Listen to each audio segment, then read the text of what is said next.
Hey everyone, welcome to Tales from the Bridge. I am Tristan. My name's Marty. My name's Kevin. And I'm Sam. And in this episode, we're talking about Old Man's War by John Scalzi. Is that a classic? I'm pretty sure it's a classic, and it's not even that old. What a great book. Everyone loves this book. If you haven't read it yet, read it. All right, we got a lot of fun things to talk about here, so let's make our way over to the bridge.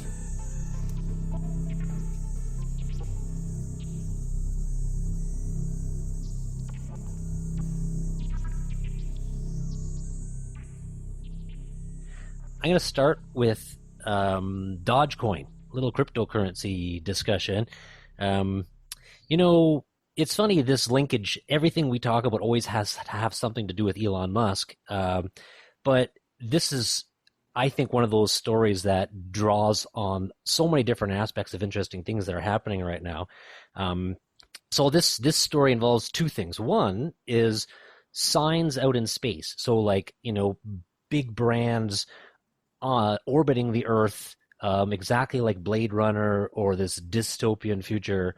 I don't know if you guys have heard this, but there's a Canadian company called Geometric Energy Corporation that is paying SpaceX in Dogecoin to put a giant billboard up into space, which is, of course, the worst thing I've ever heard of until I read a bit more about it. And it isn't actually a huge billboard. It's a little billboard. And it basically takes constant selfies of itself. And people can pay, of course, in Dogecoin or other cryptocurrencies to have their brand displayed up on this little billboard with the Earth in the background. So it's a selfie machine. Oh, so we won't see it from down here. Correct. We'll just get pictures of it from up there with us in the background. Yeah. Oh, wow. And I think that's the best possible thing you could do with anything that can leave Earth and go to space, to take selfies.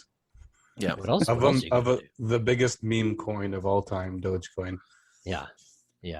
And so when I first read it, and it's interesting because the Independent, the newspaper in the UK, is blaring this with headlines saying giant billboards being flown up into space by SpaceX, and if you read the article, it says nothing about what's actually happening.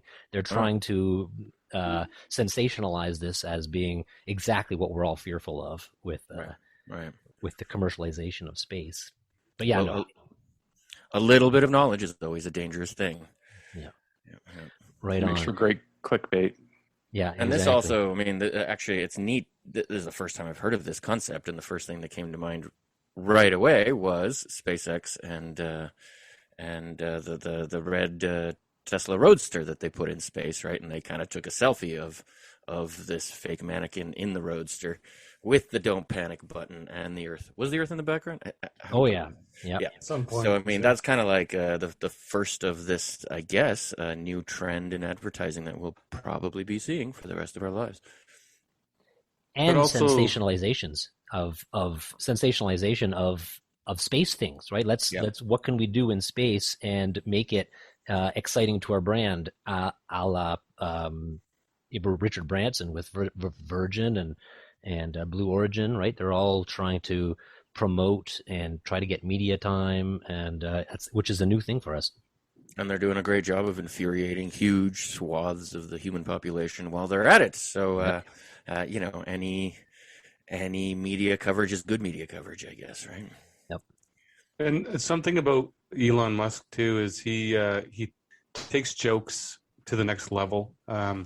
This is definitely a meme coin. The Dogecoin was really made as a joke coin after Bitcoin. The same open source technology, is it not, Kevin? Do you know about that? I'm sure it's very similar. Yep.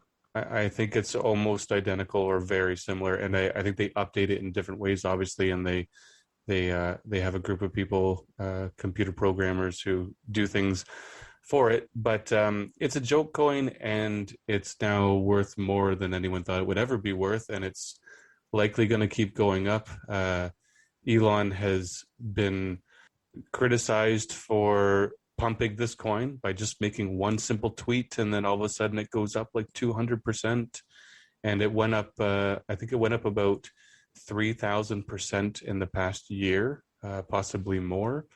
It's gone insane. It was less than a penny a year ago, I believe, or maybe just a little more than a year ago, and now I think it's hovering around 20 to 30 cents. If you listen to this podcast in 2 or 3 years, it'll be very interesting if it's worth $2 or $3 or if it's back down to half a cent. We don't know how serious this joke coin really is. Well, and it doesn't seem like they think it's a joke anymore, because SpaceX is calling their next moon mission, where they're sending a Falcon X, or sorry, a Falcon 9 rocket loaded with commercial payload to the moon. So it's going to basically be dropping satellites en route to the moon as it I guess it loops around, I presume, or goes out to moon orbit and then continues on. I'm not entirely sure, but they're calling it Doge 1. And it's anybody who wants to get something onto that as payload can or should pay in Dogecoin. Hence the Geometric Energy Corporation, this Canadian company that's sending up this brand selfie machine. And if I can just read a quote from their vice president of commercial sales, this is SpaceX's vice president of commercial sales, Tom Ochenero. He says, "We will demonstrate the application of cryptocurrency beyond Earth orbit and set the foundation for interplanetary commerce." So they're doing this very deliberately. Well, I'd love to hear your take on that. What's your currency going to be on Mars? It's not going to be US dollars. Looks like it's Doge. Well, now that I know how to pronounce it, I'm ready to buy it. I was always confused by that. I just Doge, doggy coin. What is this? I called it Dodge, but I think there's going to be lawsuits in the future. I think some people are going to take a bath, and then we'll get to watch it play out in the courts. I'm a little skeptical of this stuff. It just feels like junk bonds from the 80s. Maybe there's an iteration of this that's successful and reliable and doesn't have these wild swings based on tweets. I'm pretty conservative. I'm not an expert in investing at all. I pay money for other people who are into that thing to do that for my family. But I'm deeply skeptical of it. I'm just if my financial advisor called me up and said, "Yeah, we're going to go into this," then maybe, but I haven't gotten that call from her yet. So what I do, I'm just going to watch it play out and let other people make a gazillion dollars. I may be the classic person also who misses out on the ground floor of these sort of things too. So, I mean, it gives me a weird skeezy feeling whenever any kind of sort of Bitcoin stuff comes up. I don't know. I'm not in yet. Well, you're right. You're right. Happens. Sorry, I was going to say you're right in that there are laws against pump and dump, right? If Elon Musk goes out there and says, "Go out and buy Dogecoin," which he has basically, if he then turns around and sells a significant proportion of what he owns, that's against the law, especially in his position.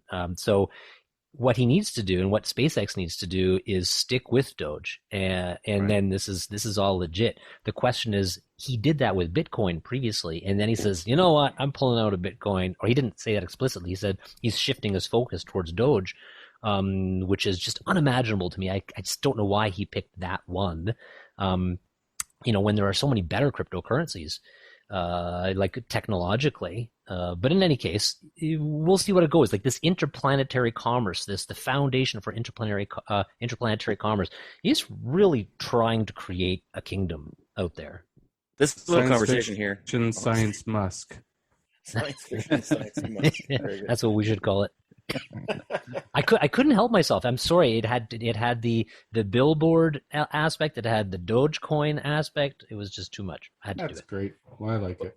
Well, after all the talk that I've heard about this, Tristan and Kevin especially, right, from you guys, and I've always been there with Sam, very skeptical about any of this kind of thing being real. This story actually makes me interested in running out and buying something. Like I'd buy $100 tomorrow. I think this is just the fact, like you said, right? That now it's going to pay for something large, and it's going to be visible, and it's going to be in the actual world economy and the space economy, right? That suddenly makes me think like, oh, this could be good, and it's true, right? The space economy and the interplanetary economy will eventually run on something. I kind of, it won't be any of the standard currencies probably that we use today. That would be incredibly unfair. So we will have to come up with some sort of neutral global currency in which to trade the vast sums of money that will likely be made and spent in space. So hey, maybe it could be this one. Yep. I mean, I'm just constantly, the worry in the back of my head is this, like, how much energy it takes in computation to. Yep. To do this, and to me, I mean, I get that that's sort of the essential thing, but it also seems artificial and there are alternatives. Needless. Like there are other, that's why I say there are other cryptocurrencies that are technologically better, that don't require the proof of work. This huge amount of computation. The Ether, the Ethereum network, is looking at alternatives to proof of work, and honestly, like I agree with you that these currencies have never been used really as currencies. They've always been used as assets. It's like buying gold, right? And you can, of course, buy it to use it, but most people don't. Monero is a different one, though. All the North Koreans and all of the gangsters and people who are doing murder for hire, they all use Monero because it's so private, and that's where. And that one is actually very actively used as a currency. And I'll shut up about this in a second, but if Doge is actually being used as a currency for interplanetary stuff, I agree with you that there's where you put your money, is in currencies that are actually used as currency. Yeah. And also, I don't think it's far off that countries just start saying, like, do you really think we're going to have plastic and paper money and metals in 10 years? I don't think so. I honestly think it's going to be everyone's already using their phones. I mean, you see it all the time. People are using their phones for the bank account. It's going to be as simple as that soon. It's just, there's no reason to have physical money when you can just digitize the money. It'd be interesting if countries actually put a cap on the money, though, and said we're only going to produce 1 billion of these, because then the value of that money goes up instead of down. And I think that's one of the biggest arguments for Bitcoin is its scarcity. That drives the price, and countries that just print money freely, there's no scarcity, and that's why the value goes down, and that's why your loaf of bread goes up. Our whole world, our countries right now are doing taxation through inflation, right? As we print money and we buy, and the central banks are buying our bonds. That's taxation, right? It's taxation through inflation, and they can't tax us politically, so they tax us through inflation, which honestly is not a horrendous idea. It just means that because governments can't tax, they just don't have the political will for it. So how do they pay for stuff? Interesting, yeah. It's just really it's hurting the poor, though. Well, it's hurting and the old, right? The elderly, and the fixed income, Yep. Yeah. It will increase the fiscal divide between the 99% and the 1%. It's only exacerbating inequality. Yeah. Did you guys watch a really good TV show recently? Because I heard there's a good TV show out there. I have not seen it, but Loki. Well, I am going to step right forward here and say, dun, dun, dun, dun, dun, Loki. Wow, what an amazing show. Holy smokes. Best show I've seen in a long, long time. Best Marvel show, best sci-fi show. I'm just over the moon about Loki. I thought it was just, and it only got better and better. I was a little skeptical. It's, I think, 6 episodes. The first episode, you're like, whoa, what's going on? Marvel's doing all this really weird stuff lately, especially following on, what was it, WandaVision, right? That was good too, but super weird. And then Loki comes along, you're like, okay, they're doing it again. But every episode just took me further and further in. And by the finale, I thought, like, wow, I mean, visually stunning, well written, great characters, sets up the next chapter of the Marvel Universe, and a really, really great time travel story, right? Like, if you want to time travel, forwards, backwards, and in between and around, like, man, they sure do a lot of timelines in in this show. So I loved it. Run out and see it if you can.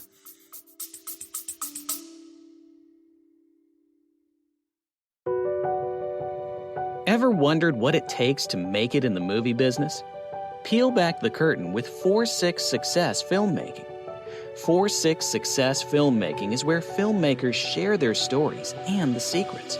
It's beyond competitive out there. There have been movies that it's taken me 10 years to get made. Don't wait to create. Like, you've got to just keep making stuff.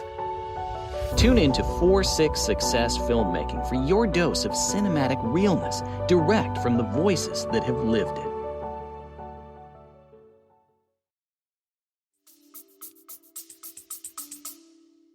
Yeah, I'm with you on that. I just we did it as a sort of family co-viewing, and it was perfect. You know, me, my wife, and 12-year-old, we are all equally entertained. Right. And yeah, it was fantastic. And you're right. Like, I was really surprised at how inventive and creative they, and how far they went with it.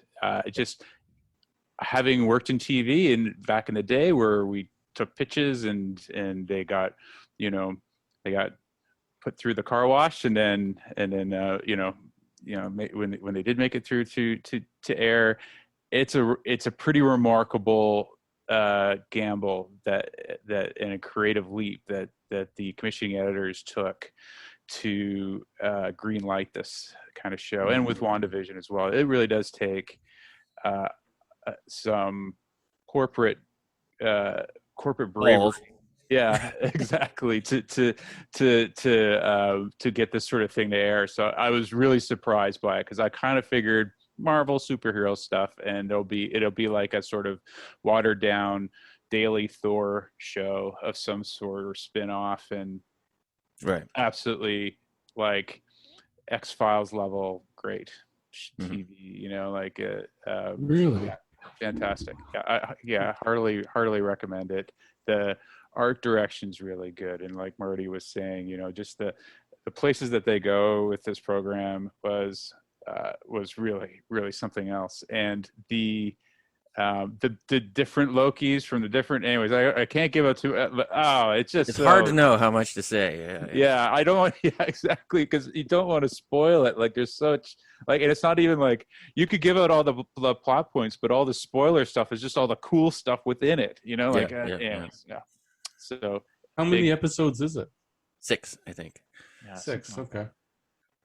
Well, my daughter's been saying we got to watch Loki. We got to watch Loki, and I've been hearing from you guys. This is a great show, and so I gotta have to go out and just pound through them. Yeah, it's great. I mean, my kids were also driving it pretty hard. There was a lot of talk.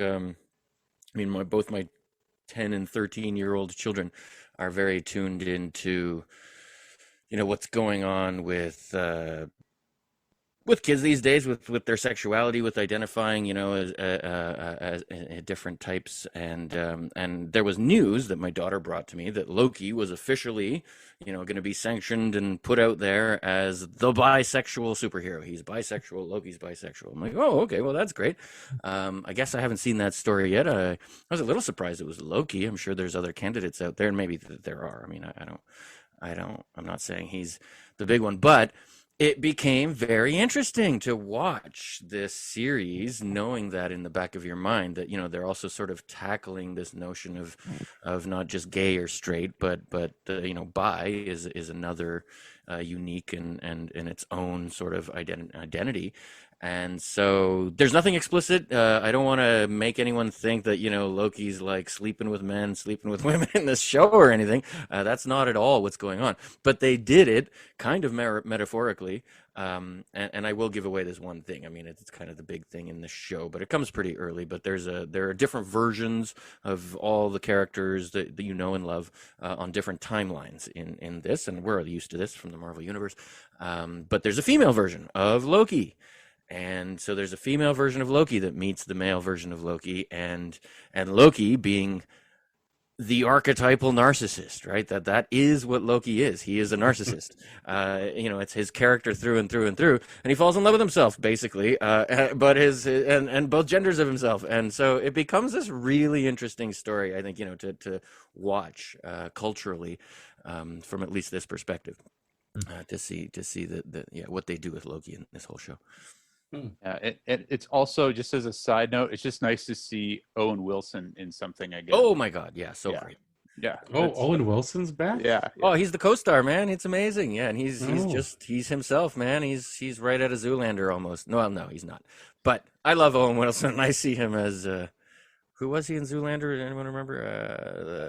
The rival model. Yeah. The rival model guy. Yeah. Whoever his name is. Yeah. But there's a bit of if you go back to like Bottle Rocket, which was his sort of like indie breakout role, there's a bit of that, and this it's like he's a grown-up grizzled detective now who is skipping timelines. Anyways, it was good to see him sort of his sort of charming lilt, as he sort of kind of meanders through, kind of stumbles through the different timelines and arcs in the show. Is really good.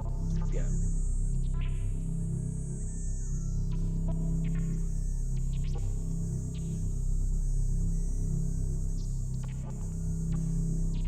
So this month we read Old Man's War, and this is military sci-fi by John Scalzi, and this was his debut novel, and it was published in 2005, and it was nominated for a Hugo for Best Novel in 2006, and is now a series. It's, the sequel is The Ghost Brigades, and then there's The Last Colony in 2007 and Zoe's Tale in 2008, and there's even another book in the series that's come out, The Human Division, and so lots to go with here. But as my first Scalzi novel and intro to his writing, I thought it was really, really good. I really enjoyed this month's book. I tore through it really quickly. We were up at the beach, up at the cottage for a week, and I didn't even make it the whole week. I had it done by like midweek on the beach, and I thought it was a great job. He did. Yeah, I'm going to read more. I'm going to read the whole series. I was just telling Kevin this, and so I was just kind of reading up his Wikipedia article, and some of this sort of stands out for me. I did feel like there's a lot of Starship Troopers in this, and and he talks about some Heinlein influence as well.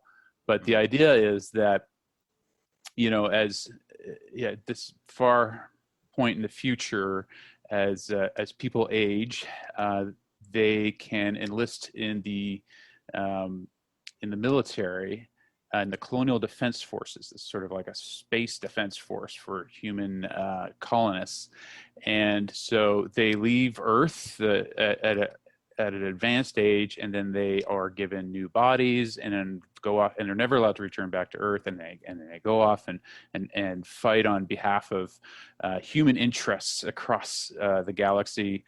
And so our characters go through this sort of evolution of going from very elderly people to becoming young again and having near sort of superhuman abilities in their new bodies, and then being thrust into training and fighting strange alien races. There is the galaxy, we learn, is sort of divided up amongst competing races and alliances, and so there isn't a lot of Star Trek sort of optimism here, where we go and interact kindly and peaceably with neighbors. In fact, we're competing for worlds and resources against other powerful empires across the galaxy. So your life expectancy in the colonial forces is decidedly short, but if you're going to die soon anyways, why not, I guess, is the idea of the recruitment poster. And so they really did the author really took this book in a lot of fun places, a lot of fun directions. And as an ex-military person, I mean, this was a long time ago, I was in the service, but a few things he really, like the things that I could relate to, he really did well. He did boot camp well. He did the idea of you get a whole bunch of people who would never otherwise talk to one another, and shove them together and force them to get along and, live with each other's farts and idiosyncrasies and all that kind of stuff. And he really does a good job of getting that across. And it was a lot of fun to read. I hope this was based on one of your recommendations, so I get to share the blame if not all of you liked it. But Oh, well, I loved it. I mean, I thought it was enormously entertaining, I would say. I will also bring forth my comparison. So I've been reading reviews on Goodreads, and the very first thing that sort of jumps up there is comparisons with the Forever War, which I don't know if you guys have read, but that's Joe Haldeman's very super classic book of military sci-fi from the 70s. And that's also what I thought of at first when I was like, oh, if you read a little synopsis of this, the plot actually sounds fairly similar. But then you read the book, and I was very happy. I mean, I love the Forever War. It was really, iconic and changed my perspective on many things. I've never been in the military. I've never been to war.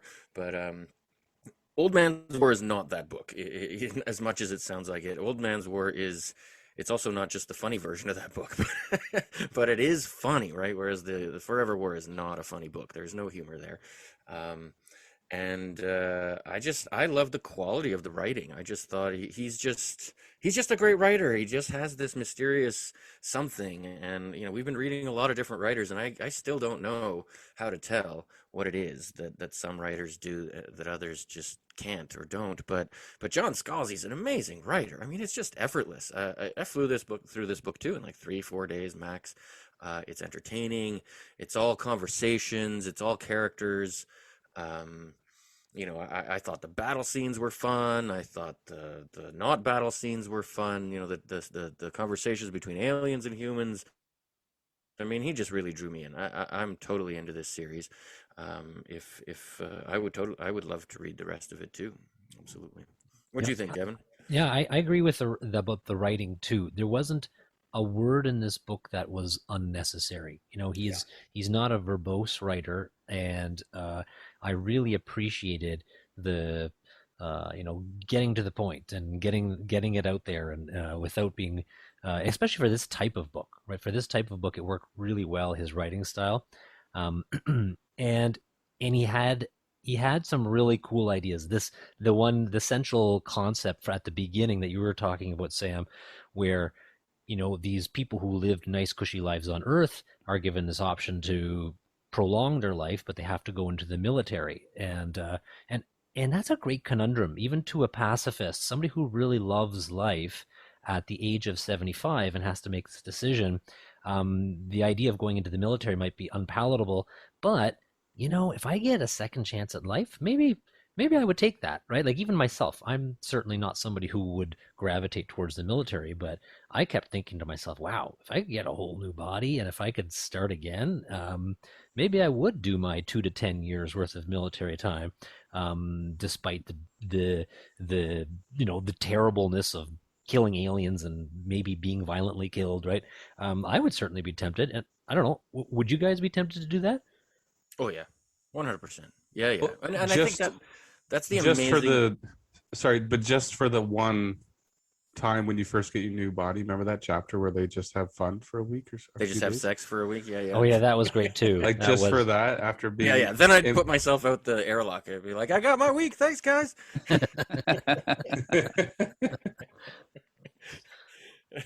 Well, I just want to pick up really quickly on what Kevin and Marty, what you both talked about, how he wrote, and I just was doing I was just refreshing myself on him, and so I just want to quote his Wikipedia entry here. It says, Scalzi took what he learned about Heinlein and produced 4 lessons on how to create a novel centered on characters. His lessons are that a story should only exist for its characters, should make room in the characters for the reader, make the characters talk like people, and make the characters act like people. His novel's themes were based on these 4 lessons, in which they make a character as connectable as possible while still keeping his theme of, the space military. So that's sort of what you just mentioned about his style, I thought sort of spoke to that quote that I picked up on, and I hadn't actually thought about it that way. But I think he wrote with a design, and he wrote this with this in mind. I think that had a lot to do with making it so easy to move along the story with, when you have to suspend your disbelief pretty readily into pretty far extremes in a lot of cases, and I thought he did a really good job with that. Anyways, just to sort of sidebar on that piece of the conversation. Well, it's been a long time since I've read any Heinlein, but I think now that you mention it, and now that I think about it, Scalzi is Heinlein distilled down to like the fine Scotch version of Heinlein, instead of the cheap giant jug of wine version of Heinlein, because Heinlein is verbose, and it's way too verbose. And Scalzi's sort of taken the best of, I guess, what Heinlein figured out about how to write a good story, and did so in an appropriate 361 pages. Yeah. It's mostly dialogue between characters that take that story further. It's descriptive, but it's not that descriptive. He really allows the conversations between characters to take it to the next level. Also, I thought, I didn't know whether to find this sad or cute, or I don't know. I just had mixed feelings when they fought those, I forget what they were called, the tiny creatures that were basically a few inches tall, but they were basically humans. Yeah. That was like the cutest thing, but my heart was broken when we stepped on, or when I say we, like the humans or the avatar of these humans, or whatever you want to call them. I forget actually what they are called. But when we killed these little guys, it was sad. And they were probably not bad aliens. They just wanted their own colony somewhere for themselves. A question that I was asking myself the whole way through is this going to end with humans being the bad guys? Because really you can't tell. You're on the inside. So I will say I've got into the second book, The Ghost Brigades. And I would say The Ghost Brigades is a better book. So if you guys like this, going further, you'll really enjoy. It's even a third-person narrative, so it's different than the first-person narrative of the first book. And it really goes into the subject of consciousness and what is consciousness. He tackles bigger subjects, and it's not as funny as the first book, but I think it's a better book, and it ends in a really great way too. So definitely recommend going further. I haven't gone much further than the second book, so I'll be going into The Last Colony sometime soon, which is the third. And I believe there's two more. Is that what you said, Sam? Two more after that? Even more. Now that I'm looking at there's at least two more in the series, and I think then there's a spin-off from there. Yeah, he seems to. I recall just having looked at it, like he did like book 1, 2, 3, 4, maybe 5 and 6. I'm not sure.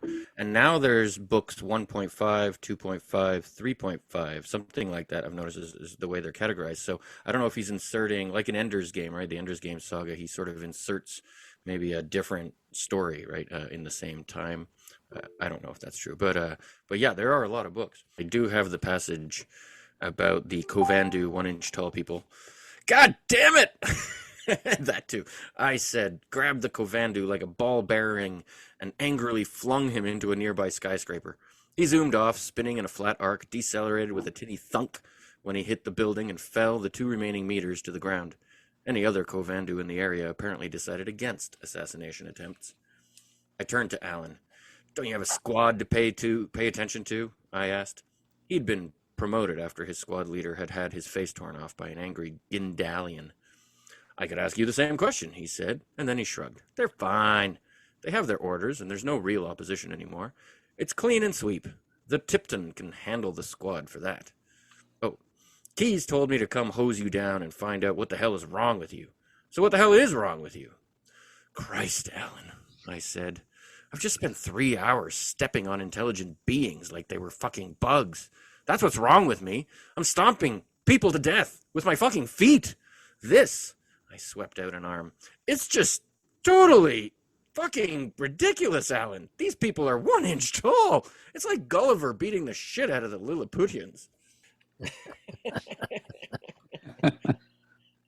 All right. Well, here's an example of Scalzi's dialogue. I love this little passage. I think it'll give you a good sense of what his writing is like. Hey, look who's back, this new voice said. The man too dumb to die. This time I wasn't floating in a vat of goo. I glanced over and made out where the voice was coming from. Harry, I said, as well as I could through an immobile jaw. The same, he said, bowing slightly. Sorry I can't get up, I mumbled. I'm a little banged up. A little banged up, he says, Harry said, rolling his eyes. Christ on a pony! There was more of you missing than there was there, John. I know. I saw them haul your carcass back up off Coral. When they said you were still alive, my jaw dropped to the floor. Funny, I said. Sorry, Harry said. No pun intended. But you were almost unrecognizable, John. A mess of parts. Don't take this the wrong way, but I prayed you would die. I couldn't imagine they could piece you back together like this. Well, glad to disappoint you, I said. Glad to be disappointed, he said. And then someone else entered the room. Jessie, I said. Jessie came around the bed and gave me a peck on the cheek. Welcome back to the land of the living, John, she said, and then stepped back. Look at us, together again, the three musketeers. Anyways, that kind of banter just all the way through, and I love it. It just goes down like pure clean water. He paints a picture of familiarity between the characters. It's just that's what I think this military camaraderie is supposed to be all about. Right. Yeah, it is pretty awesome. Yeah, I thought the most realistic part was when he got bunked up with that really annoying guy, and I was like, oh yeah, I got bunked up with that dude. Like when, yeah. It's like, no, I'm not gonna be stuck with this person all the way through, and in some cases I was, but you know, it does it like I'm still friends with all the guys that I was in with, and that was like, you know, this is 30 years ago almost. So you do come out with having this shared experience, and it does really capture that well here. I thought it most often it's like really gung ho and macho, and the gung ho stuff really does wear off pretty quickly. And for most people, it is, you know, particularly down in the States, it's a way to get out of a bad neighborhood, right? It's America's only real social program. It's not necessarily like people, you know, who are super rah about, you know, joining the military or something. It's their sort of stepping stone out of a crappy situation. So for me, my experience down there with the U.S. was one where I found my people, you know, and found, you know, sort of less enthusiastic group of friends who you know, were all kind of thrust into the same place from various different backgrounds, and like I said, we wouldn't otherwise have met. And so I'm always grateful for that. And you do come out with that sort of, you know, it's like you have to eat the same crappy food and all this sort of stuff. I thankfully never had to deal with combat or anything like that. So that's a whole other thing. And right. The way they handle that combat in this story is really kind of fun, and also sort of reminiscent of a really cool comic from the 80s. If I can bring comics into this, yeah. If you like this, you'll probably get a kick out of Alien Legion, which was published by Epic Comics. And I just I had to look this up because I remember this from when I was a kid. I was like 10 years old reading this series. Created by Carl Potts, Alan Zelenitz, and Frank Sirocco.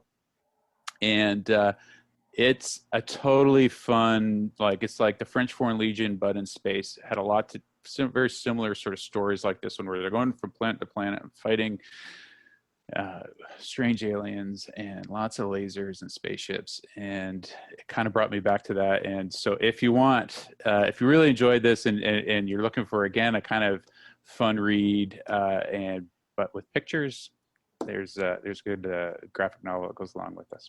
Nice.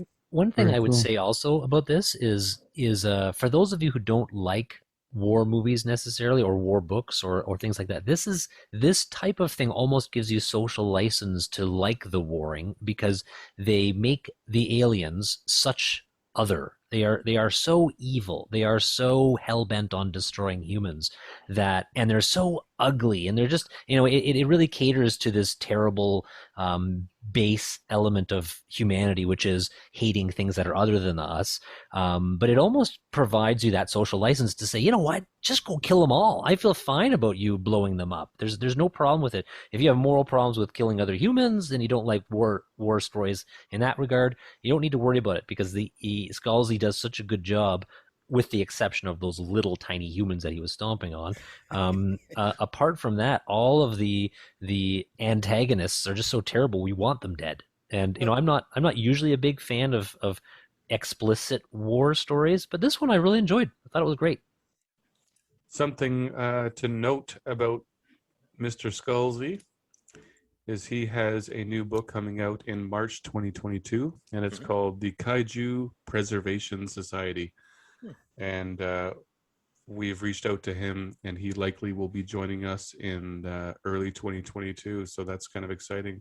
We'll definitely be talking about his new book, The Kaiju Preservation Society. Awesome. Yes.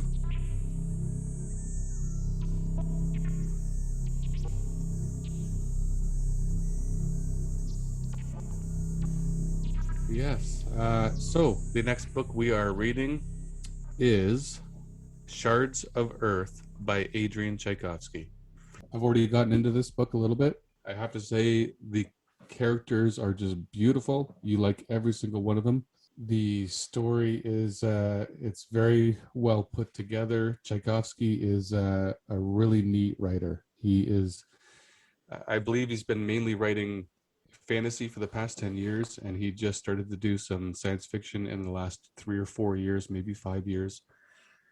Children of Time was suggested to me by Marty, and I believe Kevin's read that as well. That, I have to say, I think, Marty, you said it's one of your favorite books. It also Absolutely would be in my top favorite books as well.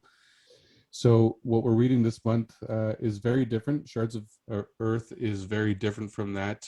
It is your typical space opera. So there's an entity called the Architects, and they have destroyed all kinds of shit.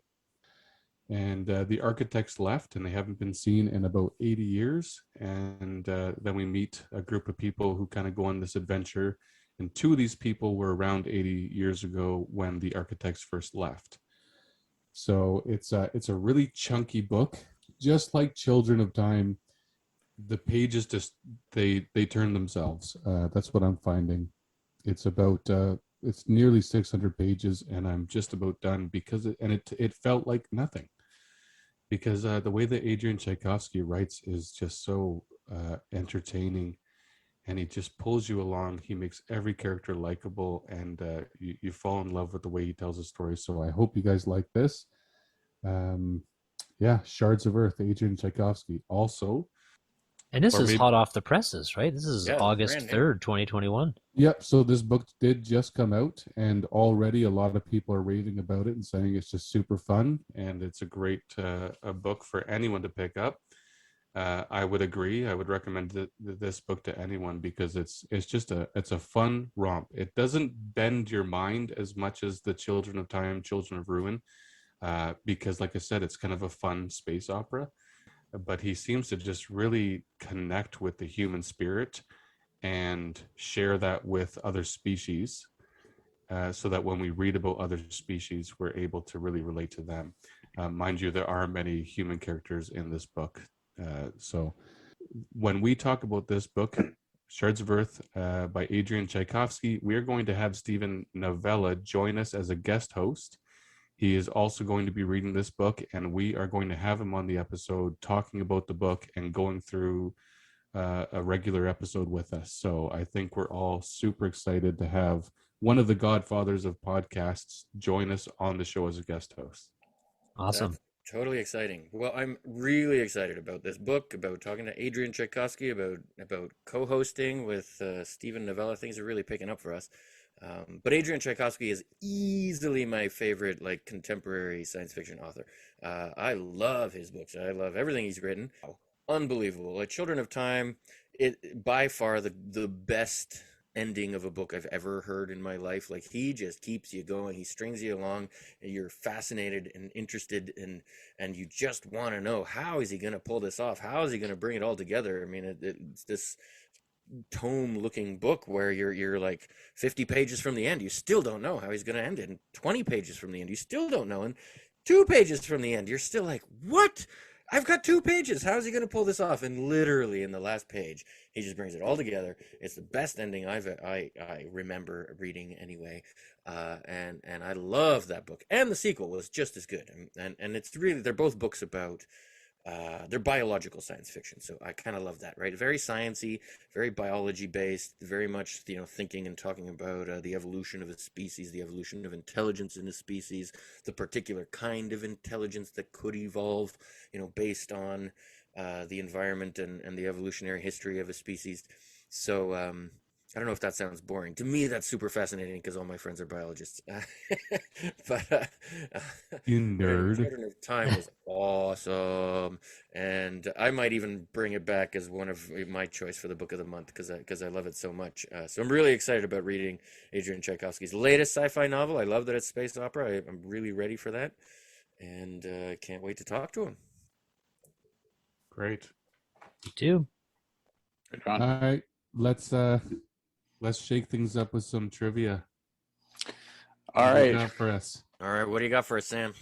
Well, this episode, I was trying to think of what I wanted to do, and I was forced to describe what what the ideal man would be, and that's maybe an old-fashioned question to ask. Yeah, I know, and I always felt that it was 50% Peter Venkman from the Ghostbusters, Bill Murray, and 50% Han Solo. So for trivia, we're going to test your Han Solo knowledge.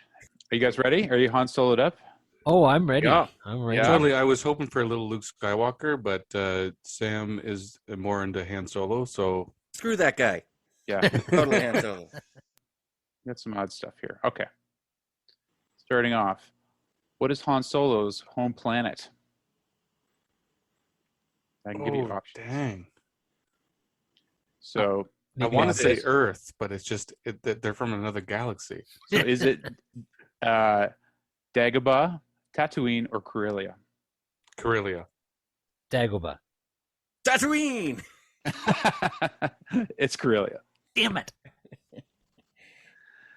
Han Solo once completed the Kessel Run in how Under many 9 seconds. parsecs? Not 9 parsecs. Got- No, I got it 7. in 7. 7. Okay, 7. Anyone else? I don't remember. I'll give you the 4. I'll give you 4 choices, and none of them are 7. Sorry. 40, 12, or 14. 14. I have a question. Isn't a parsec It's a distance a unit of measurement, distance? yes, So how yes. do you complete a run between 2 points in Because space George in Lucas is You're not not that supposed to bright. ask Yeah, that. distance? Yeah, I mean, I get time. We're used to that, but this implies some pretty interesting, like, I think the Kessel space-time Run, physics, I think, in or- Star Wars.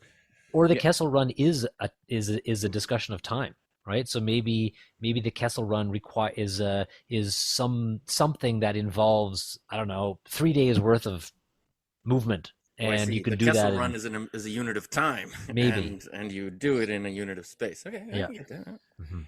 Well, I'm gonna give you guys both yes on that. You're both probably correct because Lucas was not a known physicist, and, but he did like. I think he just thought it was a cool sounding name, and Han Solo completed the Kessel Run in 12 parsecs. Oh, 12. Yes. Parsecs. Yeah. All That right. was 14 for sure. Damn.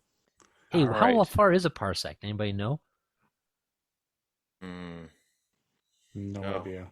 I Ugh. failed in my It's basically job. like a meter, I'm sure. Is I it- think if 3 we asked George feet. Lucas, he'll have the exact answer. it's at least 12 Kessel runs. It is a unit of length used to measure large distances to astronomical objects outside the solar system, approximately equal to 3.26 light years. Oh. There you go. Wow. Or 30.9 trillion kilometers. It's close to a meter. The Also Millennium meter. Falcon can't do that. Come on. That thing's a piece of junk.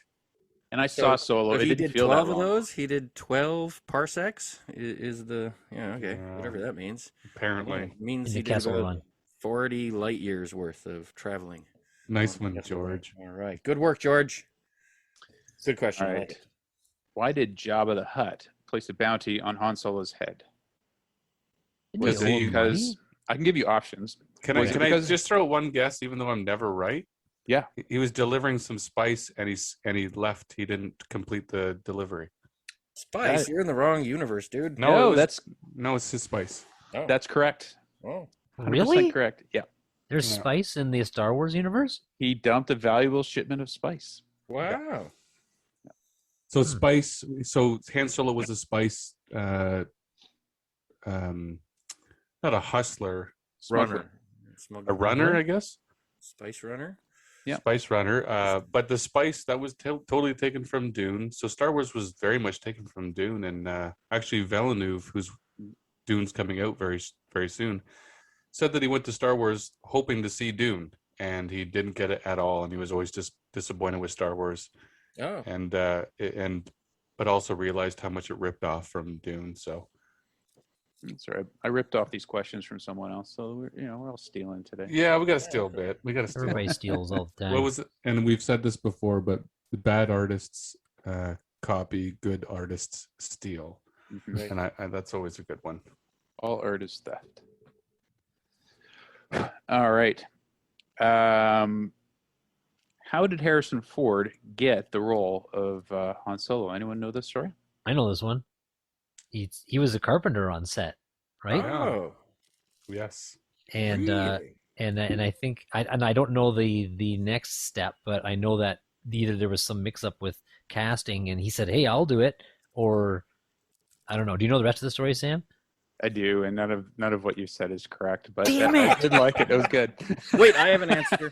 I have another answer. He did a Okay. flying roundhouse kick to take the cigarette out of the director's mouth. No, wait. No, that was Jean-Claude Van Damme. For Oh. however he got So his. and if I can throw it a guess there too. Go for it. So Kevin, you're totally right. He was a carpenter, but before being an actor. But I believe so because he had already been in a George Lucas film. He was in American Graffiti, A Western. and a Western.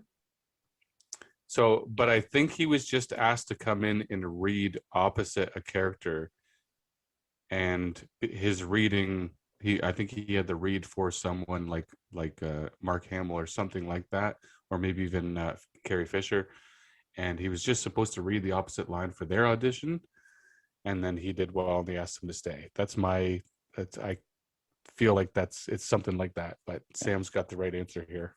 Yeah, he was a carpenter, and so in between acting jobs, he did work as a carpenter, and maybe worked on Lucas's house or something. I mean, there was some sort of prior meeting there, but Lucas had Harrison Ford in as a script reader for other actors, and that's how he got the gig. So points to Tristan on that.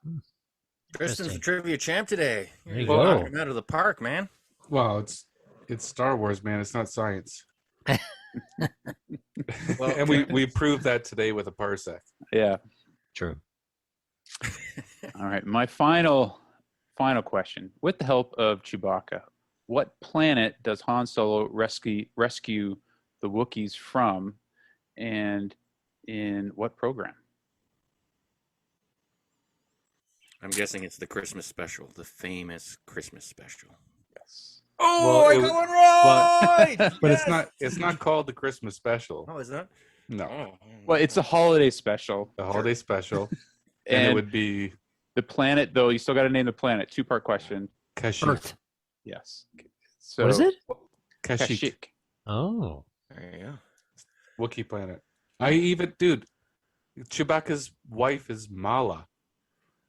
Oh, like I should. Okay, maybe I'll do. Maybe I'll go through the characters. We'll do some character trivia, and we'll just test your Chewbacca knowledge. We'll let you take it home. Well, it's only because we bought a bootleg of the holiday special back when, like, you couldn't, before the internet, you couldn't get the holiday special unless you bought someone's bootleg VHS.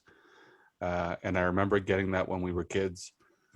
Some at like I think it was even like a fan expo in the 90s or something like that. And we watched it all the time because it was so bad. But yeah, I guess when I say the name Mala, I just see her face. It's Chewie's wife. The puppets in the costume were so terrible. It's just, I've seen a great time. I saw part of it on YouTube, and it is everything that you have just described. Yeah. It's horribly amazing. It makes you feel good. It makes you feel bad. It does all kinds of things to you.